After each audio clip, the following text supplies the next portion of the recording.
एक बहुत पुरानी बात है। एक राज्य था जिसका नाम था सूर्यगढ़। वहां के राजा थे वीरेंद्र प्रताप सिंह। राजा बहुत ही नेक दिल और अपनी प्रजा का ख्याल रखने वाले इंसान थे। उनका एक मंत्री था जो बहुत चालाक और मतलबी था। मंत्री की एक बेटी थी और वो चाहता था कि राजा उसकी बेटी से शादी कर ले ताकि उसका रुतबा और भी बढ़ जाए। लेकिन किस्मत को कुछ और ही मंजूर था।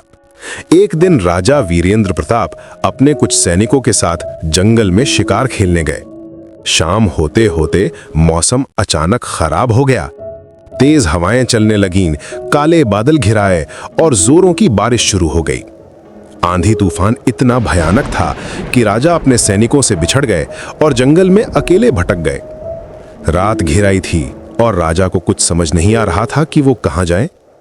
थके हारे भीगे हुए राजा को दूर एक छोटी सी झोपड़ी में रोशनी जलती हुई दिखाई दी।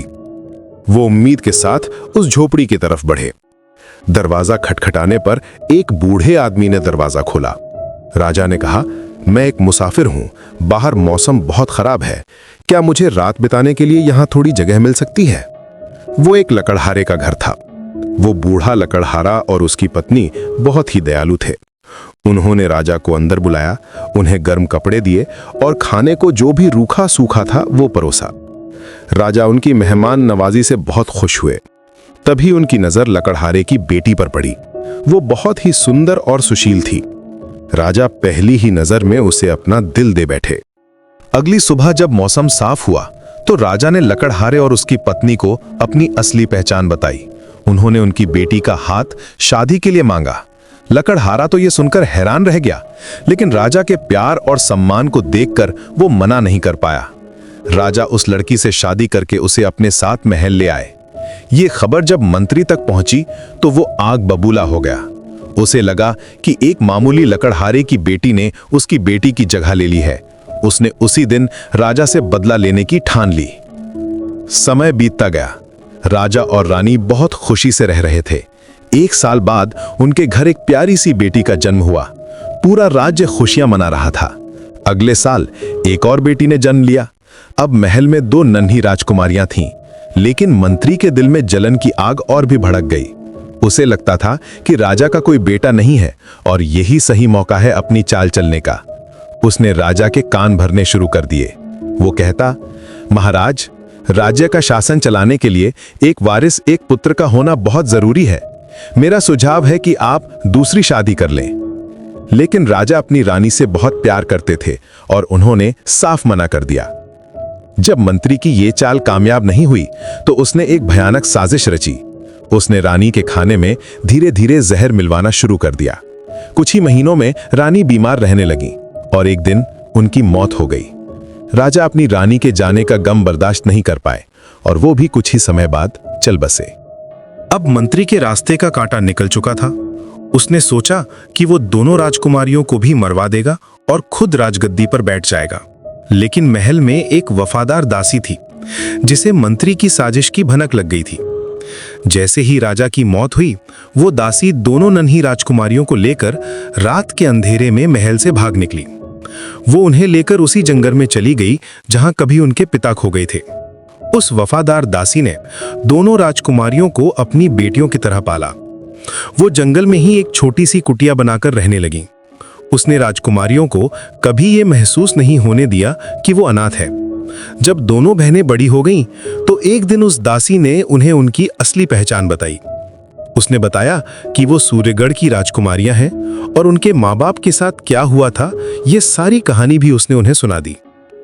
दोनों बहनें ये सुनकर हैरान रह गईं, लेकिन उन्होंने अपनी किस्मत को स्वीकार कर लिया। बड़ी राजकुमारी बहुत ही ज्यादा सुंदर थी।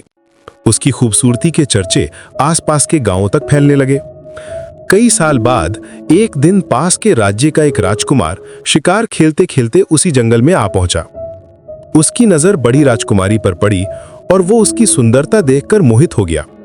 राजकुमार रोज किसी न किसी बहाने से जंगल आने लगा। दोनों में प्यार हो गया और राजकुमार ने उससे शादी करने का फैसला किया। जब ये बात छोटी बहन को पता चली तो वो बहुत खुश हुई, लेकिन उसे राजमहलों की साजिशों का डर भी था। उसने अपनी बड़ी बहन से कहा, तुम देखना, वो राजकुमार अब जरूर तुम्हें देखने के लिए आएगा। तुम इतनी सुंदर हो कि वो तुम्हें जरूर पसंद कर लेगा। तुम राजकुमार के साथ चली जाना और उससे शादी कर लेना, लेकिन उसे मेरे बारे में कुछ मत बताना। उसने आगे एक तरकीब सुझाई, जब राजकुमार तुम्हें अपने साथ लेकर जाएगा तो तुम रास्ते में इन फूलों को बिखेरती हुई जाना। मैं इन फूलों का पीछा करते करते तुम तक पहुंच जाऊंगी। बड़ी बहन ने ऐसा ही किया। राजकुमार से उसकी शादी हो गई और वो रानी बनकर महल चली गई। छोटी बहन फूलों के निशानों का पीछा करते हुए महल तक पहुंची। वो एक साधारण लड़की का भेष बनाकर महल में काम मांगने गई। उस महल में राजकुमार की एक पहली पत्नी भी थी जो नई रानी से बहुत जलती थी। जब पहली रानी ने इस नई लड़की यानी छोटी राजकुमारी को देखा तो उसकी चालाकी और सुंदरता देखकर उसे अपने पास रख लिया। उसने कहा, अगर तुम यहाँ पर मेरी खास नौकरानी बनकर रहोगी और मेरे बताए हुए काम करोगी तो मैं तुम्हें ढेर सारी दौलत दूंगी। छोटी बहन उसकी साजिश को समझ गई और हाँ कर दी ताकि वो अपनी बहन के करीब रहकर उसकी रक्षा कर सके। कुछ समय बाद बड़ी रानी गर्भवती हुई। ये देखकर पहली रानी की जलन और बढ़ गई। उसने छोटी बहन, जो अब नौकरानी थी, उसको बुलाया और एक भयानक हुक्म दिया, जैसे ही बच्चा पैदा हो तुम उसे उठाकर मार देना और उसकी जगह पर एक बिल्ली का बच्चा रख देना। छोटी बहन के पैरों तले जमीन खिसक गई, लेकिन उसने हिम्मत नहीं हारी। जब उसकी बहन ने एक सुंदर से राजकुमार को जन्म दिया तो उसने उसे मारा नहीं। उसने बच्चे को चुपके से महल के बाहर एक टोकरी में रखा और एक वफादार माली को सौंप दिया और कहा कि इसे पाल पोस कर बड़ा करे। और अपनी बहन के बिस्तर पर, जैसा पहली रानी ने कहा था, एक बिल्ली का बच्चा रख दिया। जब राजा ने यह देखा तो उसे बहुत गुस्सा आया, लेकिन उसने अपनी पत्नी को कुछ नहीं कहा। अगले साल बड़ी रानी ने फिर से एक बेटे को जन्म दिया। इस बार भी पहली रानी ने वही हुक्म दिया, लेकिन इस बार बच्चे की जगह कुत्ते का बच्चा रखने को कहा। छोटी बहन ने इस बार भी अपने भांजे को बचाया और उसे भी उसी माली के हवाले कर दिया। 2 बार ऐसा होने के बाद पहली रानी ने राजा और पूरे दरबार में ये बात फैला दी कि नई रानी इंसान नहीं बल्कि कोई चुड़ैल है जो जानवरों को जन्म देती है। राजा गुस्से और दुख में आ गया और उसने अपनी प्यारी रानी को कालकोठरी में डलवा दिया। छोटी बहन ये सब देखकर बहुत दुखी थी, लेकिन वो सही समय का इंतजार कर रही थी। 5 साल बीत गए।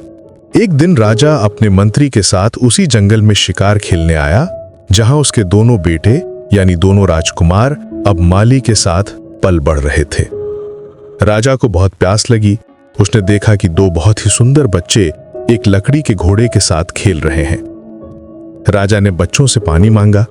बच्चों ने अपने काठ के घोड़े को नदी के किनारे ले जाकर कहा, काठ का घोड़ा, लोहे की लगाम, चल पानी पी ले ओ मेरे गुलाम। राजा को यह देखकर बड़ा अजीब लगा और थोड़ा गुस्सा भी आया। उसने कहा, यह क्या बेवकूफी है? क्या कभी लकड़ी का घोड़ा भी पानी पी सकता है?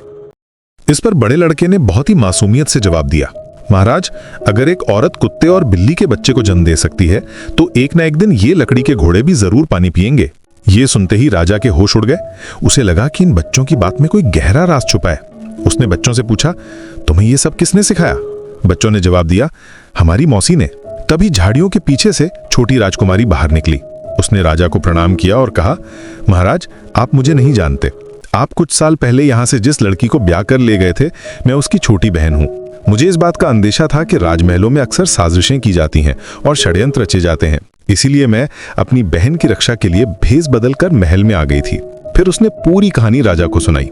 उसने बताया कि कैसे पहली रानी ने साजिश रची और कैसे उसने अपने दोनों भांजों की जान बचाई। उसने कहा, महाराज, ये दोनों बच्चे कोई और नहीं बल्कि आपके ही बेटे हैं। सारी सच्चाई जानकर राजा की आंखों में आंसू आ गए। उसे अपनी गलती पर बहुत पछतावा हुआ। वो तुरंत अपने महल लौटा और सीधा कालकोठरी की तरफ भागा। उसने अपनी पत्नी के पैरों में गिरकर माफी मांगी। रानी, मुझे माफ कर दो। मुझे सारी सच्चाई का पता चल चुका है और मैं तुम्हें आजाद करने के लिए यहाँ आया हूँ। रानी ने उसे उठाया और गले से लगा लिया।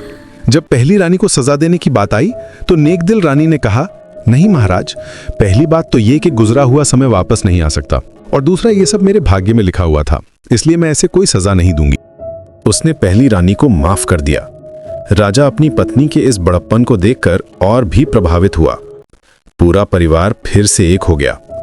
राजा ने अपनी साली यानी छोटी राजकुमारी की बहादुरी और समझदारी से खुश होकर उसकी शादी अपने सबसे करीबी दोस्त और नए मंत्री से करवा दी। और इस तरह सच और वफादारी की जीत हुई और सब खुशी खुशी रहने लगे।